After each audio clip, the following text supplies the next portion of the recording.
જિલ્લો થયો છે એનાથી અમને કોઈ વાંધો નથી, એમને શુભેચ્છા પાઠવીએ છીએ, પણ દિયોદર મધ્યસ્થ હોવાથી અહીંના લોકોની ભાવના અને લાગણીને ધ્યાનમાં રાખી અને સરકાર દિયોદરને વડું મથક જાહેર કરે એવી આજે ઓગળ બાપાને પ્રાર્થના કરી અને સરકારને અને આગેવાનોને ઓગળજી માં હિંગળાજ સદબુદ્ધિ અને દિશા બતાવે એવી વિનંતી સાથે પૂજાપાઠ કરીશું। અને આજે પણ આખા તાલુકો અને દિયોદર તાલુકાની આજુબાજુના તાલુકાના આગેવાનો બધા ભેગા થઈ અને ઓગળજી ખાતે એક મહાન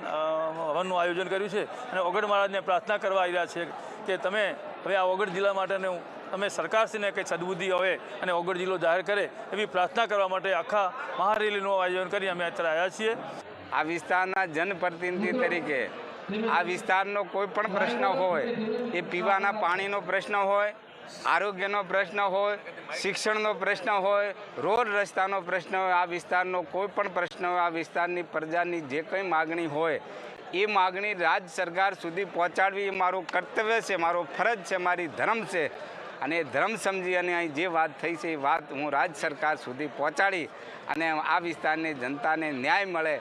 એના માટે હું મારાથી બનતા પૂરા પ્રયત્નો કરીશ। ઉપવાસ પણ ચાલે છે અને આજે જાહેર જનતાએ સમર્થન આપ્યું કે આજે ઓગળ મહારાજના સાનિધ્યમાં જઈ અને ઓગળ મહારાજે માથું ટેકવીને આપણે સરકારને આજે વિનંતી કરવા જઈ રહ્યા છીએ કે જ્યારે ભૂતકાળની અંદર ઓગળનાથના નામથી આપણે તમે જાહેર કરેલા નામ આજે તમે જે આ અમારું વિભાજન કર્યું છે ને અમારી માગણી એક જ છે કે આજે જે અમને સમર્થન મળ્યું છે અને હું તો એક આજે કોઈ રાજકીય મુદ્દો નથી, કોંગ્રેસ છે, ભાજપ છે, આપ છે, સંગઠનો છે, તો મારી પણ ભુવાજી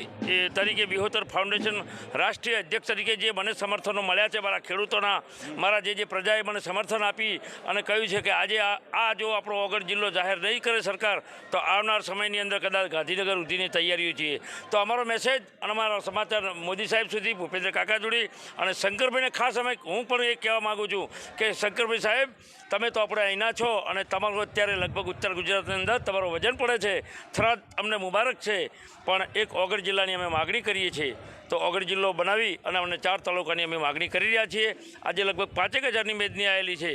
અને તમારા આ મિત્રો પણ અમારે જે ચેનલ દ્વારા જે તમે અમારો મેસેજ પકડો છો, તમારો પણ ચેનલવાળાનો જે તમારો પત્રકારોનો પણ ખૂબ ખૂબ આભાર માનું। નહીં તો એવી અમારી નીતિ છે કે ગાંધીનગર સુધી થઈને કે અમારે જિલ્લો બનાવો, દિયોદર ઓગળ જિલ્લો બને એ જ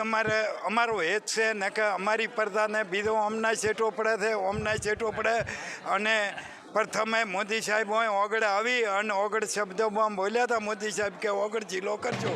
હજી આજ સુધી મોદી સાહેબે જિલ્લો બનાવ્યો નથી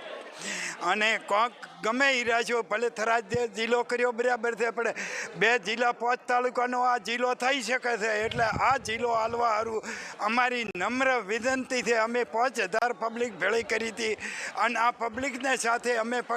પબ્લિકને સાથે રાખીને અમારી પબ્લિકનો ત્યાં અમારે પબ્લિકને હલાવો છે। એટલે અમારે આ ઓગળ જિલ્લો થાય એ માટે અમારે ખૂબ મારા પ્રશ્ન રહેશે અને ઓગળ જિલ્લો રહીને રેડશે આગળ। હજી અમારું આંદોલન ઓગળ જિલ્લો નહીં બને ત્યાં સુધી અમારું આંદોલન ચાલુ રહેવાનું